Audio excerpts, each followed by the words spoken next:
Travis Wesley endured a day of unimaginable awfulness. It's not every day your wife of 23 years announces she's starting to date other men. He sat numbly at the kitchen table, a glass of monkey-shoulder scotch clutched in his hand. For 10 minutes, the amber liquid remained untouched. He stared blankly ahead, his senses dulled, but a deep, visceral ache resonated within him. He knew no over-the-counter remedy could alleviate the gnawing anxiety in his gut. He'd heard whispers of other men's wives pursuing outside relationships, but dismissed them as urban legends. How could any woman expect her devoted husband to accept such a thing? Other men? The sheer audacity, the blatant selfishness, was unfathomable. Ironically, Monday had been a good day at work. He'd left around 5 p.m., whistling cheerfully as he entered the house. The cheerful mood evaporated as he found Lauren sitting at the kitchen table, savoring a glass of red wine and his favorite whiskey. Taking his usual seat, he poured himself a drink and settled in. "What's on your mind, Lauren?" Travis inquired, noticing a sly grin playing on her lips. Her gaze was direct, her smile almost mischievous. Something in her eyes set him on edge. He shifted uncomfortably. "Do you think I've been a good wife and mother all these years, Trav?" she asked, her voice composed. Travis frowned, recognizing her introspective mood. He could practically hear the gears turning in her head before he answered, "Yes, I believe so." "And do you think I deserve some form of recognition for it?" she continued, her tone unchanged. Travis paused, considering her words. "Should I expect a reward for doing what's expected of a good husband and father?" "Why are you even asking me this, Lauren?" he snapped, his irritation growing. "Travis, tonight I'd like to go out on a date with another man," she stated calmly, as serene as a still lake. Travis was thankful he was sitting down. Nausea welled up in his throat. His mind went blank, struggling to process the request. A date with another man? Lauren watched him, her expression making him feel like a foolish child. She nodded slowly. "Yes, with another man, Trav. It's been 24 years since we became exclusive, and I haven't dated anyone else. I've been a loyal wife and a devoted mother to our children, and I believe I deserve a night out with someone else. Just a chance to experience something new. Not seeking love, but seeking pleasure. Just lovemaking," she explained. "I'm 47, and I won't be attractive forever. I want to explore other options while I still can." Travis's jaw dropped. He'd heard her correctly, but surely she wasn't serious. He didn't even need to voice the question. Lauren nodded, as if reading his thoughts. "Damn," he muttered.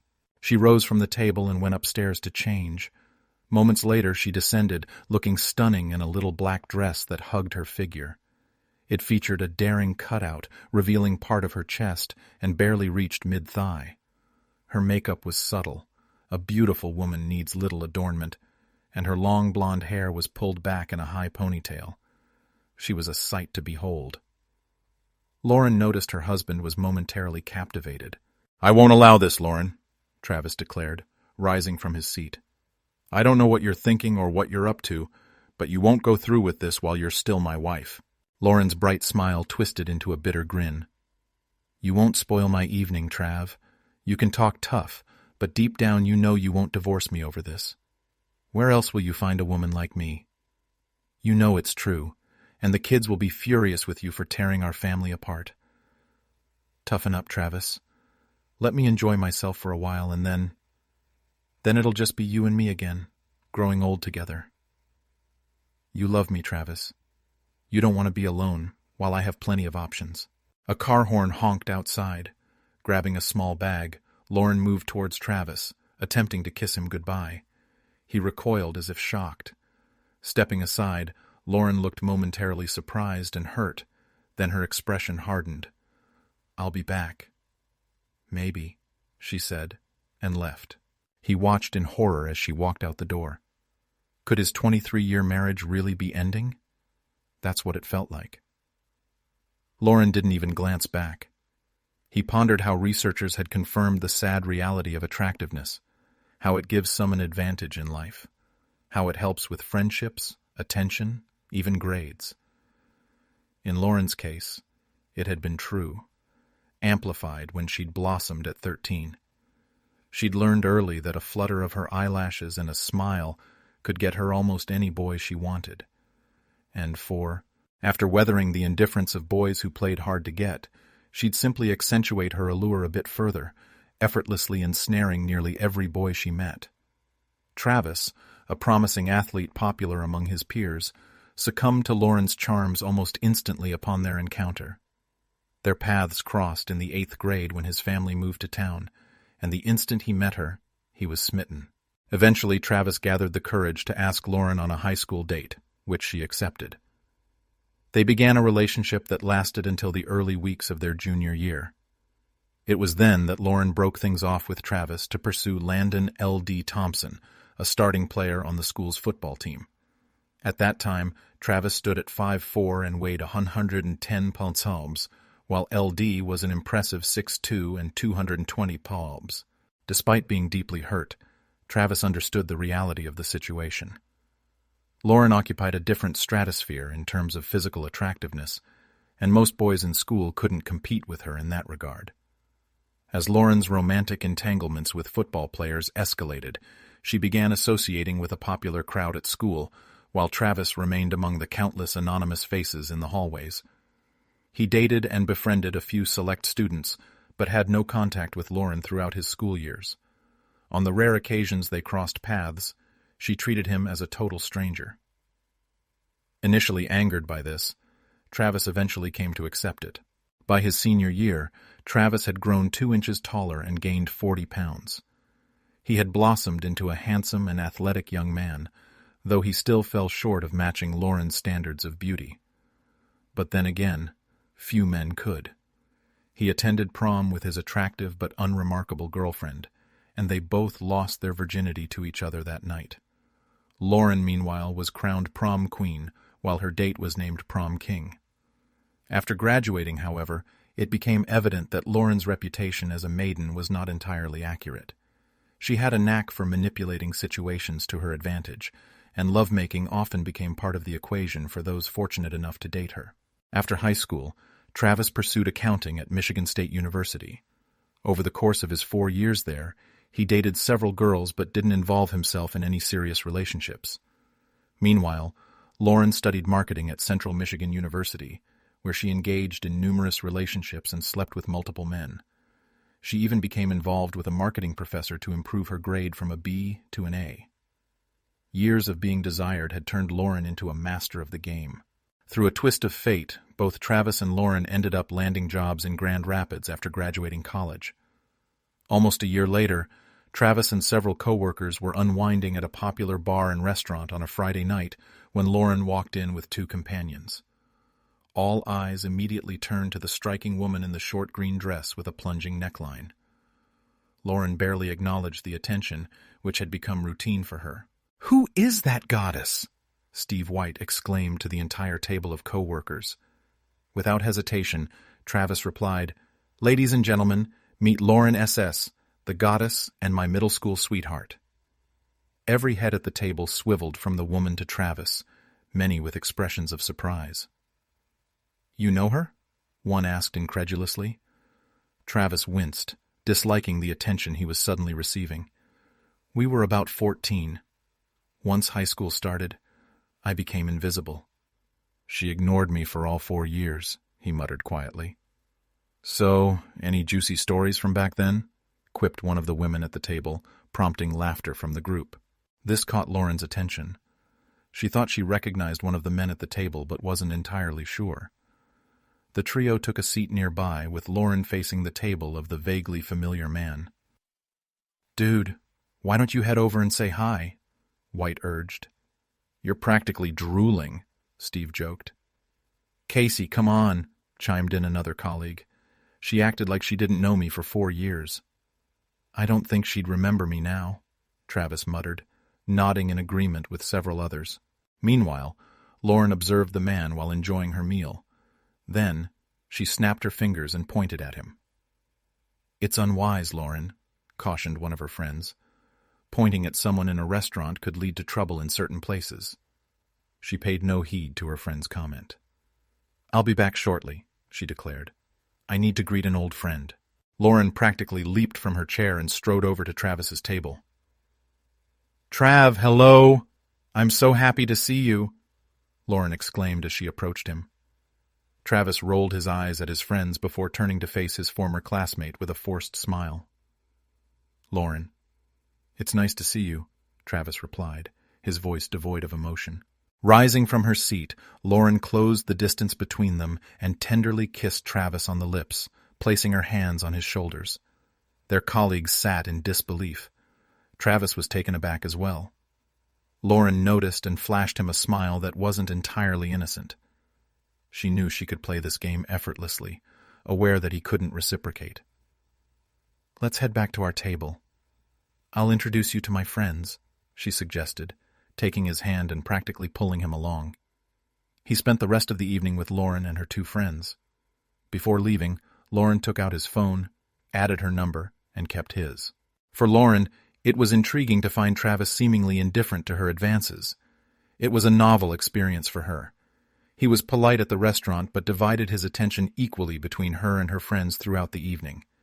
Though she kissed him several times, he never reciprocated. On Monday morning, Travis's co-workers at the bar bombarded him with questions about his interaction with the stunning woman. They were shocked when he revealed that he had stayed at the bar for only an hour before heading home. She's impressive, but she's out of my league by about 14 levels.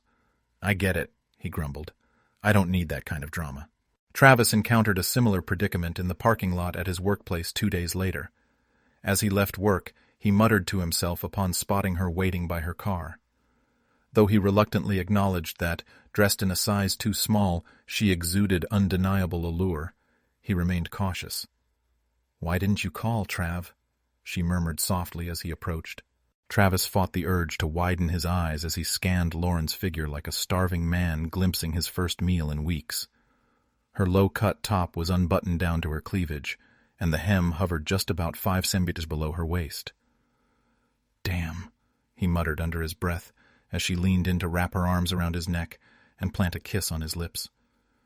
He found himself powerless as she pressed against him, his hand instinctively slipping around her waist and inadvertently grazing her backside clad in underwear as her dress rode up. Her tongue slid into his mouth like a serpent, and abandoning his briefcase, he seized her other hip. The kiss extended indefinitely. After what felt like minutes, they parted, and Lauren readjusted her dress to conceal her undergarments. Several stunned colleagues quickly departed in their cars. They dined at a restaurant outside the city center, enjoying their meal, though Lauren frequently tugged at her dress.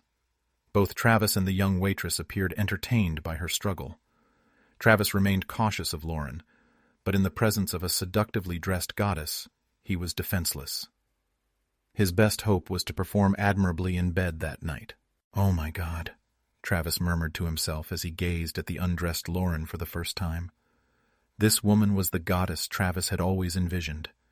If this was his only chance, he had to give it his all and ensure that lust didn't overshadow his emotions. Sadly, as they lay facing each other, locking eyes, Lauren grinned lasciviously.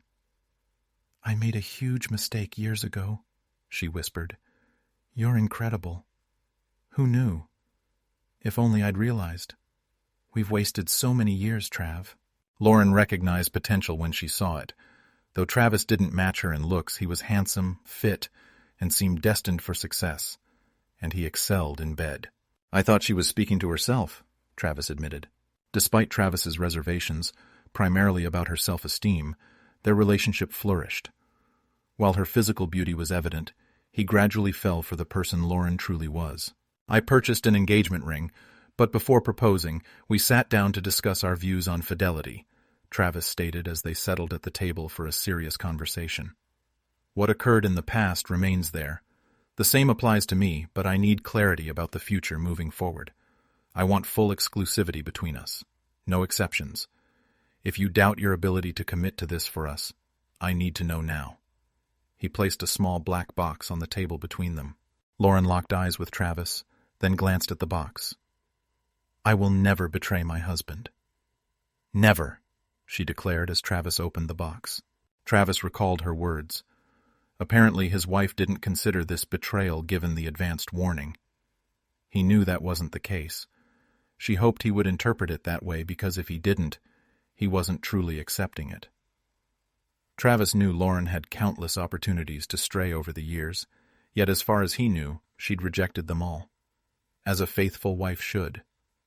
She was a perfect 10, no, a 12, while he considered himself a 6 at best, leaving plenty of room for someone more physically compatible to catch her eye, assuming she didn't have an affair. I'm unaware of her ever being an unfaithful wife in our 23 years, Travis pondered. He should have been grateful for those years, but he wasn't. When he said I love you, he meant forever, not just a paltry 23 years. In fact, not a week went by without Lauren receiving proposals, not just from men, Travis added. She knew she wasn't just beautiful, she was extraordinary, a rare goddess among the merely beautiful. When God crafted his wife, he had an exceptional day, Travis always joked. Initially, Lauren would inform Travis whenever she faced unwanted attention, aiming for full transparency. Yet after a few years, Travis assured her that he trusted her enough not to disclose everything. He only wished to be informed if the unwelcome advances persisted after her initial rejection, so he could intervene if necessary. Conversely, women rarely approached Travis, partly because he used his wedding ring almost like a shield. Within moments of meeting a woman, Travis would enthusiastically discuss his wife and children, effectively dousing any potential interest. Unbeknownst to him, this behavior often deterred potential flirtations. Lauren remained oblivious to how her husband's shutdown of advances or his constant talk about his wife and kids effectively discouraged other women from pursuing him. For worse, their almost fairy tale marriage endured for 22 years, until Rosa Esposito entered their professional realm, working at the same public relations firm as Lauren. Described akin to a Bob Seger song, Rosa captivated with her dark hair, big brown eyes, and ample bosom, drawing men like a magnet. Despite her potential at superior solutions, she remained a loyal assistant to Lauren, who was deemed the loveliest woman around. At 42, Rose had been married for 15 years but professed her dissatisfaction with matrimony. She openly shared tales of her extramarital escapades, painting vivid pictures of passionate encounters with various partners. So, you've never strayed since you got hitched? You seem like a rock-solid woman, but I find it hard to believe you don't crave something more, Rose remarked during a coffee break at work. Well, I'm not saying I'm not curious, but I'd never betray Travis, Lauren responded. In recent months, she had noticed a decline in attention from men at bars and restaurants, with younger women often receiving the looks she once commanded, sparking doubts about her allure. Let's play the what-if game. What if your hubby gave you the green light? Then what? Rose inquired. Lauren's expression revealed she had never contemplated such a scenario before. Thoughts raced through her mind. I suppose if I had his blessing it would change everything, Lauren admitted with a mischievous grin. Ever thought about asking for it? Rose suggested. They say everything worth having is worth asking for. Lauren had never considered this possibility before. Her face flickered with intrigue before darkening with uncertainty. He'll never grant me permission. Never, Lauren asserted. Should I do everything for you? Asked Rose. Imply permission. Tell him, then take what you want, regardless of his answer. Convince him he loves you enough to allow it, that you can navigate this together. Love isn't the issue. You love only him. Travis stirred at the sound of a car nearing the house, realizing it was past 3:00 a.m. Glancing at the half-empty bottle of Woodford Reserve, he quipped to Lauren as she entered, Great night. How? He scrutinized the caricature his wife had become, disheveled hair, absent makeup, rumpled clothes. She seemed more smug than remorseful. I could say the same to you, she retorted. You didn't have to wait up. You know I'm going to bed. And you may, but never again with you, he shot back. Lauren shot him a look of disdain and ascended the stairs. Travis poured more bourbon and resumed watching ESPN. He spent the night in his recliner, stomach grumbling. By 9:00, he prepared breakfast. As he ate, he heard the shower in the master bathroom. Typically, Lauren would descend in a robe, hair wrapped. Today, she emerged impeccably dressed and made up. "Did you leave me anything to eat?" she asked. "I made coffee, but you can cook for yourself. And since you're dressed at home, now's the time to talk," he stated firmly. Lauren was surprised by Travis's stoicism. She had expected him to rage irrationally, making conversation more challenging. "Don't you want to hear about last night?" she asked meekly. Travis detected her air of superiority. Did she truly believe he wanted to hear about being betrayed? Hardly. "I want to know your vision for our marriage moving forward," Travis replied evenly. "As I mentioned yesterday, I plan to explore other men over several years. Just lovemaking, no love. I love only you, but I want the thrill of something new. You're amazing in bed, but I crave variety. I want to experience other men while I'm still desirable. I've devoted 23 years to you without a thought of betrayal. I seek the excitement of the unknown. You're incredible, but I desire some diversity for a while. Then, we'll ride into the sunset together, and I'll be grateful for the experience, spoiling you exclusively for the rest of our days," Lauren explained. Travis listened intently as Lauren spoke, preparing toast and jam for his coffee. He found her manner of buttering toast while discussing his life's most crucial matters rather detached. He had numerous questions. "Is it all about seeking variety? Am I insufficient for you?" he inquired with a strained voice. Before she could respond, he interjected, "So, you propose an open marriage for a while, but then returning to monogamy later. Does this imply I can see other people too?" Lauren struggled to stifle her giggles. The thought of her sweet, reserved husband asking another woman out was simply amusing. Travis was the most earnest about marriage of any man she had known. However, if this was what it took for him to theoretically agree, then yes, she affirmed. "Naturally, I expected it to be purely physical for you as well." Travis raised his eyebrows and shrugged. Lauren didn't grasp the significance of this gesture, but had an inkling. "Would you like to go out with Rose? She's a nice woman from my office." "I'm sure she'd be delighted," Lauren proposed, knowing her friend would be willing to help her achieve her goal of remaining married while pursuing other carnal partners. Travis looked perplexed. The lustful 21-year-old bachelor in him desired Rose, but the responsible, initially smiling face twisted into a grimace of anger. "I am not a cheater," she shouted. "Well, if you say so, honey," he responded, far more seriously than she anticipated, "but I still don't agree to this." "You'll come around, honey, because I'm doing it regardless," she retorted. On Monday morning around 11 o'clock, Rose entered Lauren's office and noticed her discontent. "To hell with that close-minded fool," Lauren muttered, shutting the door behind Rose. "Darn it, he even turned down a date with you." Rose frowned. "I didn't realize I was on the table. But forget it. How could he resist this?" she remarked, gesturing to her body. "How was the date? Did you have fun, or did Travis spoil it?" Rose inquired. "The date was amazing." "Jonas certainly knows how to please a woman," Lauren gushed. "God, it's been ages since I've been with another man. I definitely appreciated the change. Who do you think I should try next?" They both burst into laughter. Lauren found solace in the absence of immediate divorce papers.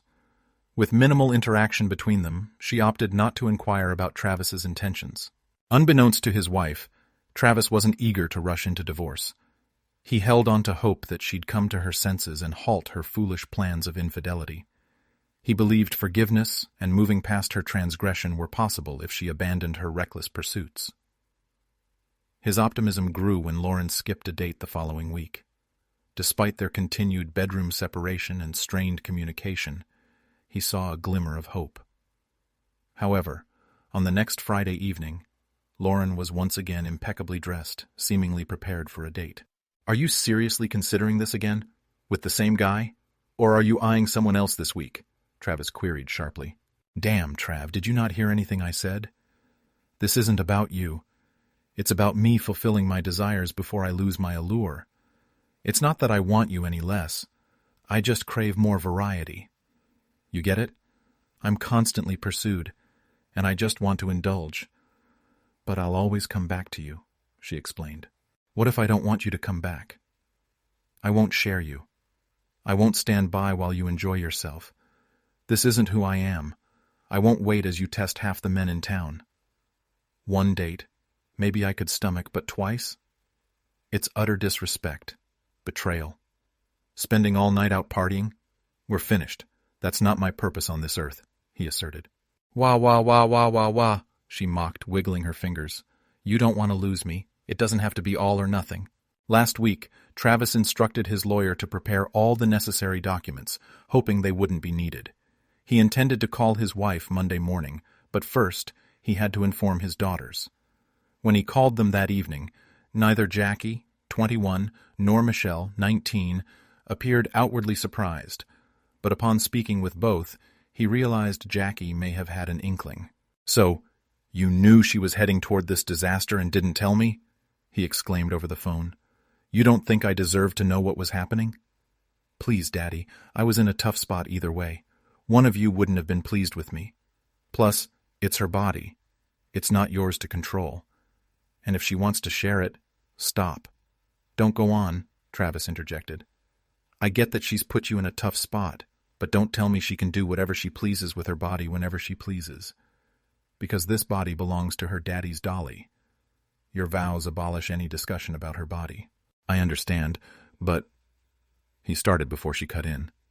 Damn, Daddy. I'm sorry, Daddy, she murmured. When Lauren came in at 2 o'clock in the morning, Travis wasn't around. Despite being an hour earlier than her last outing, she seemed a bit more disheveled. Gabriel Esposito was a hefty, powerful man, possibly the strongest bed partner she'd ever had. By night's end, she could barely move, anticipating a couple of bruises from his grip by tomorrow. Overall, it was a fantastic night. She figured she could see Gabriel again sometime. Receiving divorce papers at her office on Monday morning left Lauren shocked and embarrassed. She broke into tears and rushed to the ladies' room, where Rose found her shortly after. You should have expected him to serve you, Rose remarked. He's trying to hurt you back. Men can be so childish seeking retaliation. Give him a week to stew alone. He'll come crawling back. Pulling herself together, Lauren returned to her desk, grabbed her phone, and dialed her husband's number immediately. How could you do this to me in front of everyone at the office? I know you're hurting, but I deserve better, Trav, she practically yelled into the phone. After 23 years, don't I deserve more than you deciding on your own to open our marriage? If I'm not right for you, couldn't you have given me a heads up so we could part ways like adults? I don't want civility. I don't want a divorce. I still love you, she sobbed. I still love you, but every time you sleep with someone else, that love fades, he growled. My love isn't bottomless like yours. I always believed that maybe we were both wrong. Despite Travis's resistance, Lauren pursued divorce. Her lawyer arranged marriage counseling, with Travis unwillingly participating. As they entered the consultant's office, they were surprised to find Lillian Camacco waiting. Data on marriage counselors suggests most aim to reconcile divorcing couples, often with a bias favoring women. The consultant began. Let's start with the basics, Mrs. Wesley. Did you indeed inform your husband about your intention to date other men for a few years? Travis tried to hide his smirk. Lauren struggled to conceal her shock. Yes, I did, she replied quietly. That's what I want. I don't need him to do it for me. It won't affect our marriage. We'll conclude here, the consultant declared. Apologies for the inconvenience, Mrs. Wesley. I'll inform the judge and put an end to this charade. But, Ballerin stuttered. Honey, if you thought for a moment that what you did to your husband would work with me, then you're delusional. You should be ashamed of yourself. But evidently you have no shame. Frankly, you disgust me, Miss Camacco said. During the following month, Lauren reached out to Travis multiple times daily while he settled into a small apartment nearby. He ignored her calls and texts. Eventually, she enlisted their daughter's help, prompting them to call him. Dad, you still love her. If she stopped seeing other men, would you reconsider? Michelle inquired during one of these conversations. She's still at it even after I filed? Travis asked, his voice trembling. Silence followed, confirming his suspicions. Michelle didn't call again or urge him to reconcile. Travis was taken aback by how swiftly news of his impending divorce spread, especially among single women at work. Several women expressed sympathy for his woes, including those who were mutual friends with him and his wife. Travis wasn't naive. He recognized that not all their condolences were purely compassionate. Connie Mong, a longtime friend of his wife's, called to express her condolences and almost overtly offered him emotional support. Travis was surprised by her open flirtation, considering she had never shown interest in him throughout their acquaintance. "I wouldn't pursue a friend's husband." "That's just wrong," she assured him. "But now that you're single, things are different. I'm interested in you." Surprised? "I'm flattered. But I'm not officially single yet, Connie. We won't start anything until after the divorce." "I may be old-fashioned, but I won't cheat," Travis insisted. "You're such a Boy Scout, Trav. That's one of the things I admire about you." "Can you at least set me up on a date once you're free?" Connie requested. "Of course," Travis agreed. "But I don't want to disrupt your friendship with Lauren. You've been friends for years." "I appreciate your consideration, but I shouldn't let an opportunity pass just because it's unconventional," Connie replied. "Maybe I'll give you a call when I'm off the leash," Travis joked. Connie, an attractive Asian woman standing at 5'7" tall with a toned physique and waist-length black hair, was certainly appealing to Travis, who found it surprising that she showed interest in him. True to his word, Travis contacted Connie on the day his divorce was finalized. They went out for dinner and to a local jazz club that Saturday evening. Connie noticed Travis's unease and remarked on it. "I feel like a clueless teenager," he confessed. "It's been over 26 years since I went on a date with someone other than Lauren." "Are you telling me the contraceptive in your wallet is the same one from your last date before Lauren?" she teased. "Should I have brought one? Damn, I didn't even think about it." "Well, I'm definitely out of practice," Travis admitted. At the end of the night, Connie kissed him gently, leaving them both feeling content. Travis promised to call again. Removing his wedding ring on the day his divorce was finalized didn't seem significant to Travis, but apparently it was a big deal to single women. Several female co-workers noticed the absence of his ring and commented on it, leading to a noticeable increase in flirting in the office. This was uncharted territory for Travis, and one day during lunch he confided in his best friend at work about the sudden attention. "While there are so many stunning women in this office, how did I not notice this before?" Travis exclaimed. "You, my friend, were the epitome of a henpeck man," Robert Ito remarked. "You were so head over heels for her that you didn't even see other women as attractive. Sure, she's beautiful, but you let her control you, and maybe that was part of the issue. She's always testing boundaries. There's value in that, and you were so conditioned, emitting such a vibe that not a single woman even glanced your way." In the initial month post-divorce, Travis went on 4 dates, 2 with Connie. While he hadn't yet slept with any of them, that wasn't his aim. By the second month, demand remained high, and he ended up sleeping with 2 women.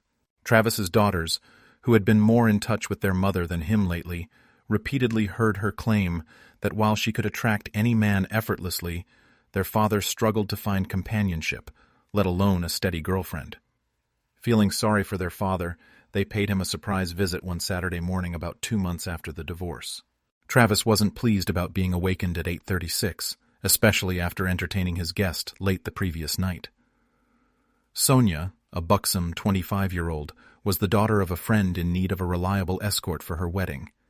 The evening went so well that they decided to continue it at Travis's apartment.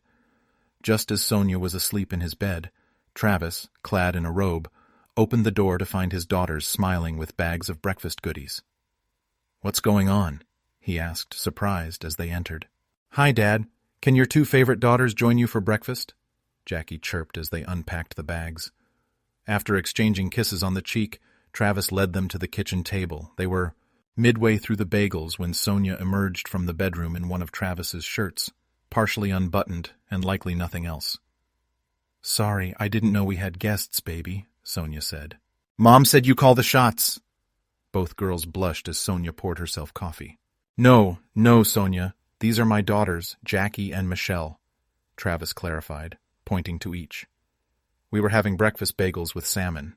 Sonia giggled, causing her ample braless bosom to jiggle. She brushed against Travis's arm and settled into a chair beside him. The 4 engaged in casual conversation until Jackie broached the topic of Travis's recent interactions with Lauren. His mood shifted, marking the first time he felt bothered in days. Until that moment, he believed it nearly impossible to be upset around Sonia, despite her being a bit too much for his 48-year-old self. "I have to admit, Dad, "We thought you might be missing Mom already," Michelle remarked. "We know she misses you, but we thought when you were gone, she'd be living her best life." I know I was her anchor, though she's been entertaining them too, at all times. "In our old bed, Dad," Jackie exclaimed as Sonia giggled and Michelle frowned. "She's not promiscuous, you know. Seriously, consider this for a moment. How many different guys has she slept with since we broke up? And those two I knew about before I left." Both girls blushed and cast their gaze downward. "Wow, if it's 2 guys a month for what, 10 months, that's 20 different guys? With 3 guys a month, 30? For me, that's a lot of guys," Sonia remarked. If looks could eliminate Travis's daughters, they would have put Sonia 6 feet under in seconds. She was well aware of this. "Hey, don't blame me if a woman can't keep her legs shut. Son, equipped children, let us not ruin my good weekend," Travis intervened. "Sorry," all 3 young women muttered simultaneously. "So, are you 2 an item?" Jackie asked Sonia quietly. "You don't look much older than me. Your dad said we're the same age, but don't worry, I won't ever be your stepmother. We're just friends. He's a great guy. He was my date at the wedding reception last night, and he's kind of a hottie. Did I mention he's a great guy?" "Well, we can agree he's a great guy, though we know he can be a bit of an idiot at times," Jackie remarked. "And yeah, he's kind of attractive for someone old enough to be your dad." Now it was Sonia's turn to blush. Travis blushed too. "Hey, babe, remember we have lunch with the newlyweds' families at the hotel at noon?" "I need to shower and grab some clothes from my place before we go," Sonia reminded. Both daughters rolled their eyes at their father. "Mom, she's my age," Jackie informed her mother during lunch a few weeks later, and it didn't seem like a one-time thing. They spent quite a while together. They enjoyed each other's company. "I don't think he'll come crawling back to you anytime soon." "No, you just caught him on a good day. He probably helped a friend's kid and got lucky. She's probably a loose woman who will sleep with anyone." "Your dad's a great guy, but he's not a player," Jackie retorted. "And somewhere along the line, you decided it was all about you. Was it worth it?" For the first time, Lauren's face betrayed the strain of what she had to endure. From Rose's perspective, everything sounded much rosier than it actually was. She couldn't tell her daughter that the lovemaking was ordinary. But no, it wasn't worth it. Nor could she admit that she never imagined Travis doing anything other than moping over his beautiful ex-wife. She was so self-absorbed that she failed to realize a handsome, if not stunning man with great qualities, intelligence, and a stable job could be highly desirable in the dating scene, not just for middle-aged women. She knew post-divorce Travis dated several women, including her old friend Connie, and now with some young, promiscuous woman the same age as their eldest daughter. Instead of wallowing at home, he went on dates like a single 20-year-old and garnered more attention than he deserved. When she discovered her friend was dating her ex, she kept it to herself, assuming it was out of pain. But when the second date happened, she confronted Connie privately, her voice noticeably raised. "I thought we were friends, Con," Lauren exclaimed. "You're supposed to have my back. Women need to support each other. But he didn't hurt you, Lauren. He's a good guy. Amazing, actually. He's everything I look for in a man. Why shouldn't I date Trav? Women are lining up for him. He's prime dating material, and he's a true gentleman. Plus, he's great in bed. I'd go out with him anytime he asks.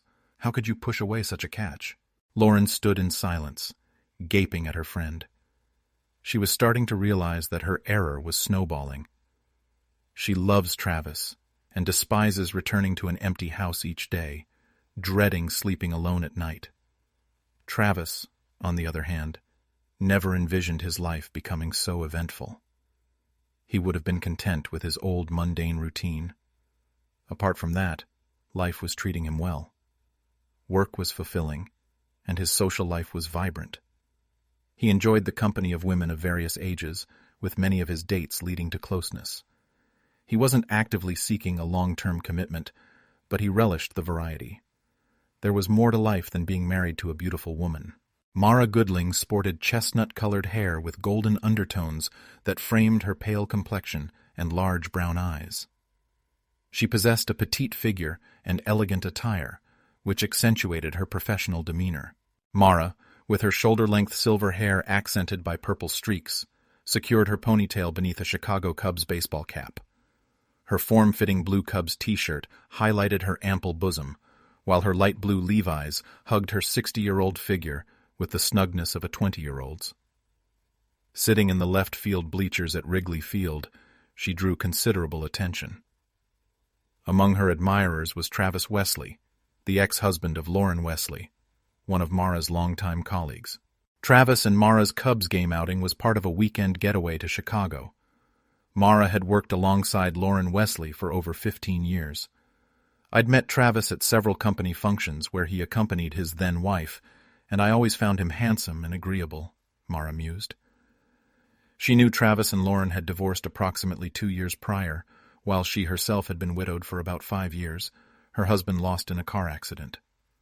During this time, she had only been on one date, after which she decided to get Travis's number. Yes, Travis remembered her. He found it difficult to forget a woman who radiated both elegance and beauty. He was definitely interested in dinner. Absolutely, he agreed. This was several months ago. Their first date took place at an upscale restaurant, followed by a concert at the Philharmonic, with Mara supplying the tickets. The evening concluded with a kiss at her door. Their second date involved a Saturday hike, during which Travis needed occasional rests, much to Mara's amusement. It turned out she and her deceased husband were avid hikers and climbers. Despite Travis's confidence in his fitness, he discovered he was mistaken. He also learned about Mara's surprisingly toned physique and captivating gray eyes. The date culminated in tender lovemaking on Mara's living room rug after a passionate kissing session on her sofa.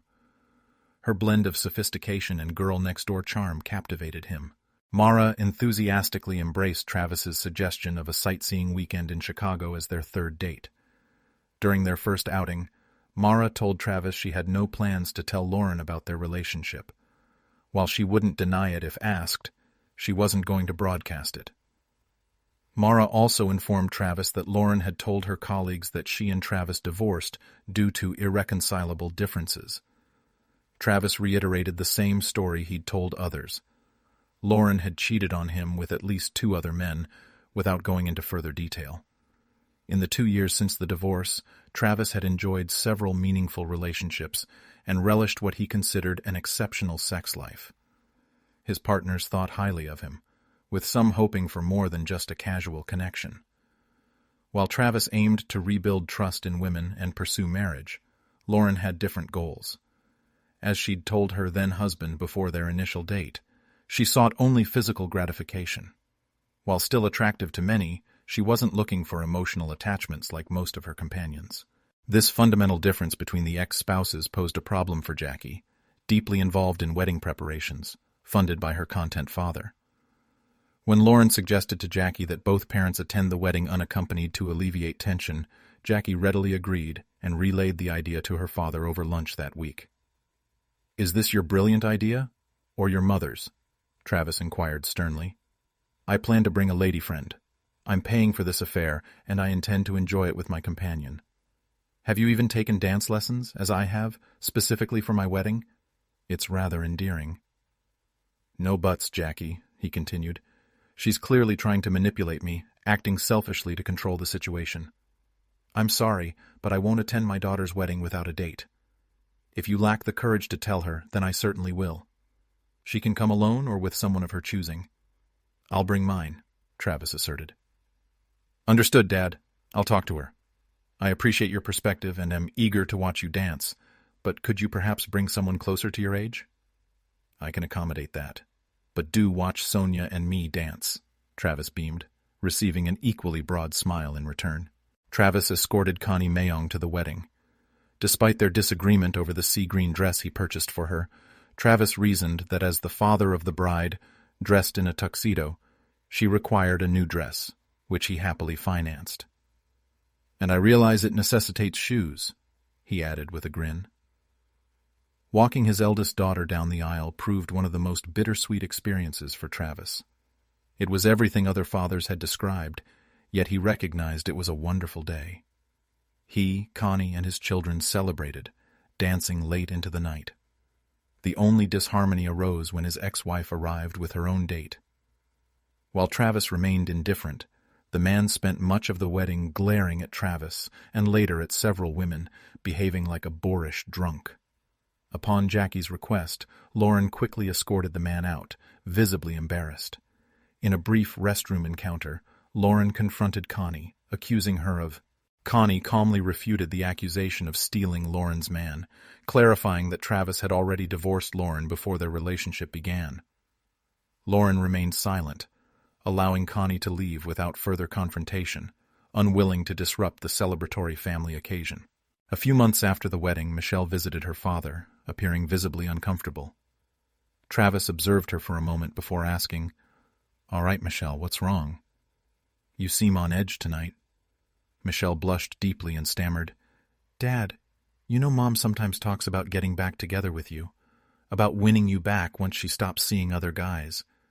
Did you two, have any intimacy or anything?" she finally managed to ask.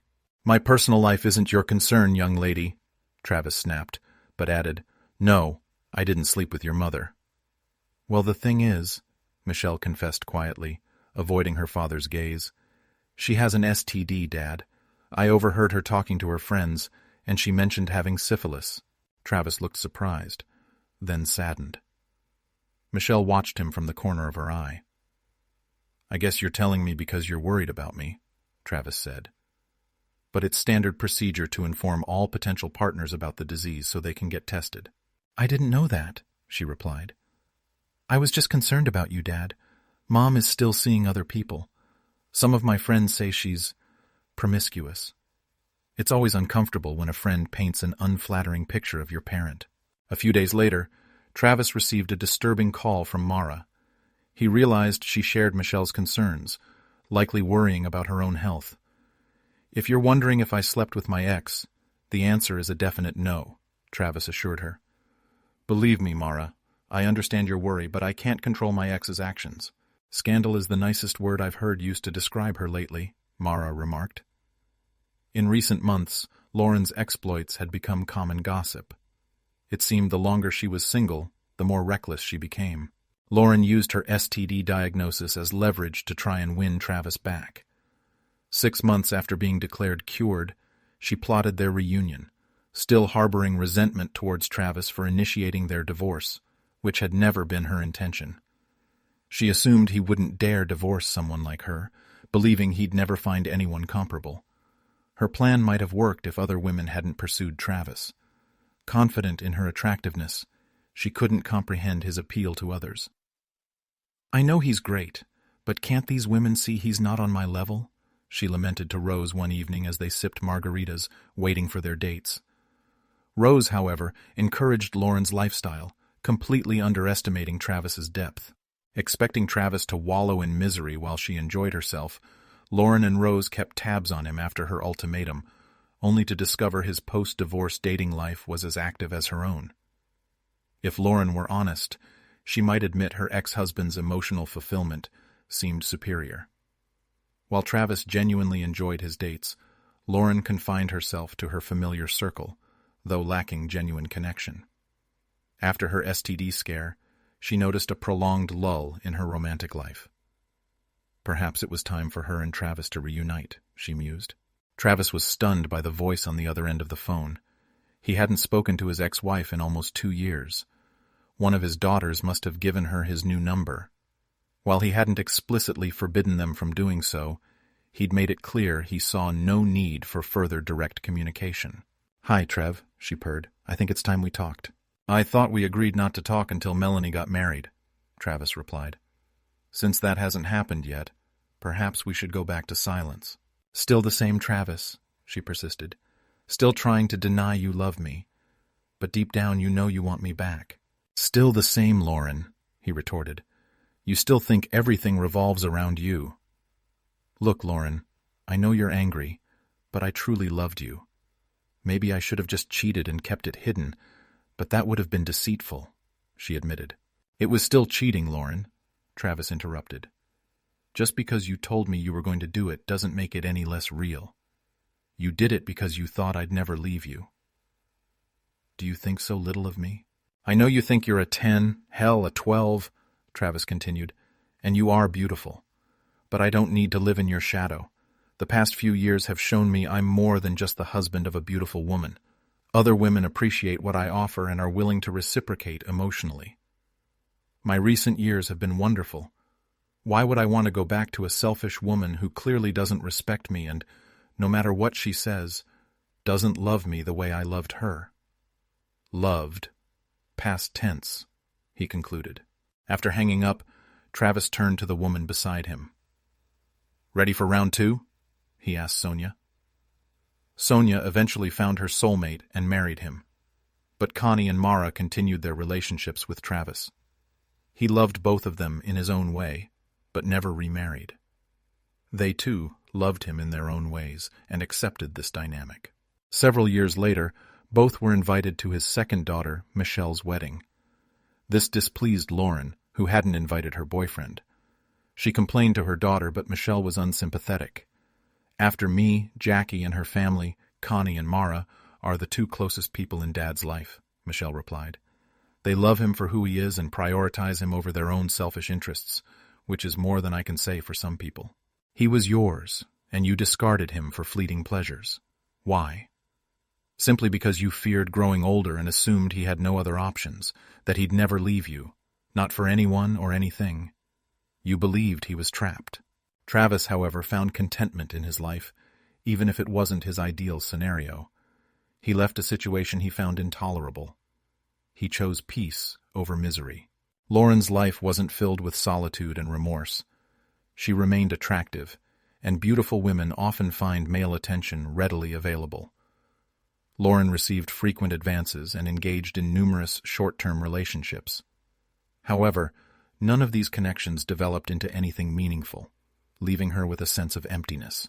Reflecting on her past decisions, Lauren regretted informing her then-husband of her intention to leave. She still struggled to accept that Travis had seemingly moved on so easily. How could she have miscalculated so drastically? In her mind, she was a 12 out of 10, while he was merely a 6. It shouldn't have ended this way, she believed. She couldn't comprehend how he'd escaped her perceived superiority.